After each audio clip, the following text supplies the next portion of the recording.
ಎಲ್ರಿಗೂ ನಮಸ್ಕಾರ. Welcome to my channel ಮನಸಾರೆ ಕನ್ನಡ. ಜಮ್ಮುವಿನಲ್ಲಿ ನಮ್ಮ ಪ್ರಯಾಣ ಇವಾಗ ಮುಂದುವರೆದಿದೆ. ಈಗ ನಾವಿರೋದು ಅಮರ್ ಮಹಲ್ ಅರಮನೆಯಲ್ಲಿ. ಅಮರ್ ಮಹಲ್ ಅರಮನೆಯು ಜಮ್ಮು ಕಾಶ್ಮೀರದಲ್ಲಿ ಇರುವಂತಹ ಒಂದು ಅರಮನೆ. ಈ ಅರಮನೆ ಇವಾಗ ಮ್ಯೂಸಿಯಂ ಆಗಿ ಪರಿವರ್ತನೆಯಾಗಿದೆ. ಈ ಭವ್ಯವಾದಂತಹ ಸುಂದರವಾದ ಪ್ಯಾಲೇಸ್ ಅನ್ನ ಕಟ್ಟಿಸಿದವರು ಅಮರ್ ಸಿಂಗ್ ಡೋಗ್ರಾ ಈ ಪ್ಯಾಲೇಸ್ ಅನ್ನ ನಿರ್ಮಿಸಿದ್ದಾರೆ. ಇದು 19ನೇ ಶತಮಾನದಲ್ಲಿ ನಿರ್ಮಾಣವಾದಂತಹ ಅರಮನೆಯಾಗಿದೆ. ಫ್ರೆಂಚ್ ವಾಸ್ತುಶಿಲ್ಪಗಳು ಫ್ರೆಂಚ್ ಮಾದರಿಯಲ್ಲಿ ಈ ಅರಮನೆಯನ್ನ ಕಟ್ಟಿದ್ದಾರೆ.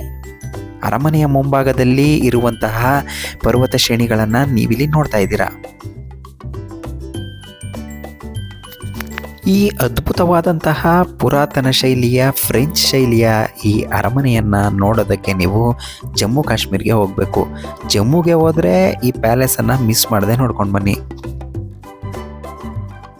ಈ ಪ್ಯಾಲೇಸನ್ನು ಕರಣ್ ಸಿಂಗ್ ರವರು ಹರಿತಾರ ಚಾರಿಟಬಲ್ ಟ್ರಸ್ಟ್ಗೆ ವಸ್ತು ಸಂಗ್ರಹಾಲಯವಾಗಿ ಬಳಸೋದಕ್ಕಂತ ದಾನ ಮಾಡಿರ್ತಾರೆ ಅಂತ ಪುರಾವೆಗಳು ಹೇಳುತ್ತೆ.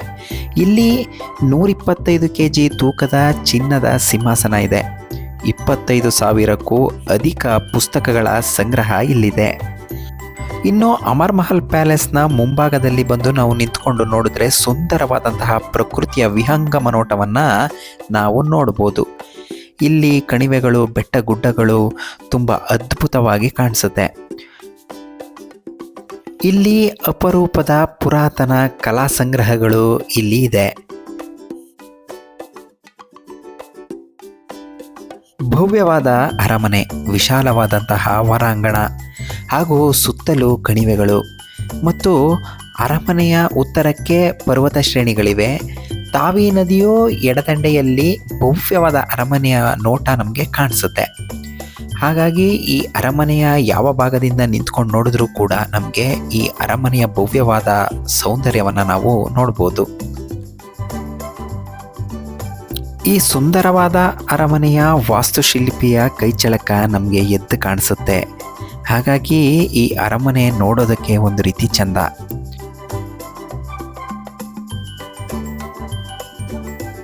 ಈ ಅಮರ್ ಮಹಲ್ ಮ್ಯೂಸಿಯಮ್ಮನ್ನು ನೀವು ತಲುಪಬೇಕು ಅಂತಂದರೆ ಜಮ್ಮುವಿನಿಂದ ಆಟೋ ರಿಕ್ಷಾ ಮತ್ತು ಮಿನಿ ಬಸ್ಗಳ ಮೂಲಕ ನೀವು ತಲುಪಬಹುದು. ಸಮಯ ಬೆಳಿಗ್ಗೆ 8 ಗಂಟೆಗೆ ಈ ಮಹಲ್ ಓಪನ್ ಆಗುತ್ತೆ ಮತ್ತು ಸಂಜೆ 7ರವರೆಗೂ ಕೂಡ ತೆರೆದಿರುತ್ತೆ. ಹಾಗಾಗಿ ಈ ಸಮಯದಲ್ಲಿ ನೀವು ಹೋದರೆ ಅರಮನೆಯ ವೀಕ್ಷಣೆಯನ್ನು ನೀವು ಮಾಡ್ಬೋದು.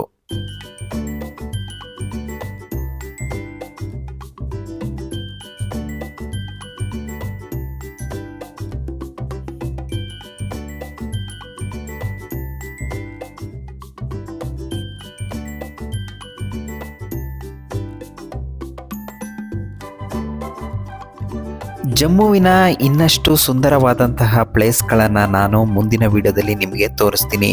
ಅಲ್ಲಿಯವರೆಗೂ ವಿಡಿಯೋವನ್ನು ವೀಕ್ಷಿಸಿದಂಥ ನಿಮ್ಮೆಲ್ಲರಿಗೂ ಕೂಡ ಧನ್ಯವಾದಗಳು. ಯಾರು ನಮ್ಮ ಚಾನಲ್ನ ಸಬ್ಸ್ಕ್ರೈಬ್ ಮಾಡಿಲ್ವೋ ಈಗಲೇ ಸಬ್ಸ್ಕ್ರೈಬ್ ಮಾಡಿ, ಹಾಗೆ ಪಕ್ಕದಲ್ಲಿರೋ ಬೆಲ್ ಬಟನ್ ಒತ್ತಿ ಅಂತ ಹೇಳ್ತಾ ಇವತ್ತಿನ ವಿಡಿಯೋನ ಇಲ್ಲಿಗೆ ಕೊನೆಗೊಳಿಸ್ತಾ ಇದ್ದೀನಿ.